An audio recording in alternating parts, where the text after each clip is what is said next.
Hello mga inay, magandang gabi sa ating lahat 'no. So, ngayong gabi nga ay tatahiin na natin itong ating damit ng ating manita. Pero kung tataka kayo kung bakit dilaw nga yung nakasuot sa kanya at pink itong aking tinahi, ay i-explain ko sa inyo mamaya, ayan. So, yang tinuro ko nga guys, ayan yung ating tatahiin, yung part lang na yan sa may shoulder, yan yung ating tatahiin 'no. At dito nga ay tinahi ko na nga ang kanilang magkabilang balikat guys, ayan 'no. So pagpasensyahan niyo na nga yung aking pagtatagalog guys at ako nga ay Bisaya. So ayaw pagbuot dira, kung pataka lang ko diri gyawit nay balibag ko ning makinasi dagway ron. Joke ra bitaw guys. So mao ni guys gitahi na naho diha 'no. Og sunod kaning pink ug white atong tahion guys kay iakob ni nato silang duha kay para wala man tay pang tahi-tahi diha sa gilid guys aron dili makita ang iyang tastas tahay. So atin ning iakob 'no, ayan gitahi na nako diha siya guys ug kadugay bang mahuman di ay kadiyot lang guys. Huwat-huwaton na tong jutay 'no. Ako man ning gi-speed nya nganong kadugay ba, ayan. So gitahi.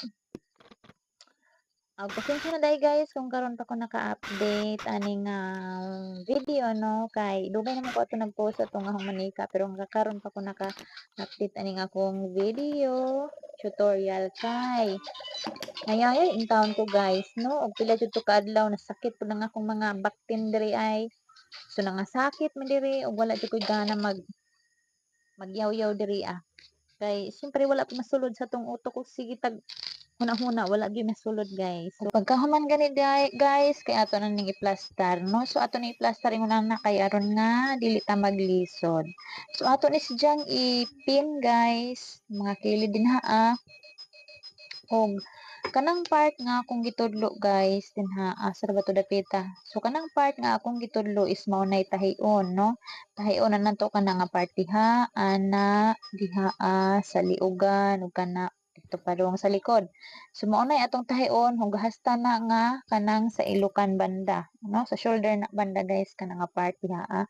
So ato pud na sidyang tahion. Mao ra nay atong tahion guys 'no ug unsa na nang uban diha ang mosunod. Ug dinhi nga part guys is ato na ning gipin 'no. So ato sang ipin kay aron dili ta maglisod og tahi kay ang ato manggong makina is liwat pud sa tagilya 'no. So ana jud na, naay toyo-toyo, toyo-toyo, okay, toyo mantika, okay. So ato nang ipin diha ang kuan kay kaunon pud ni siya guys sa kanang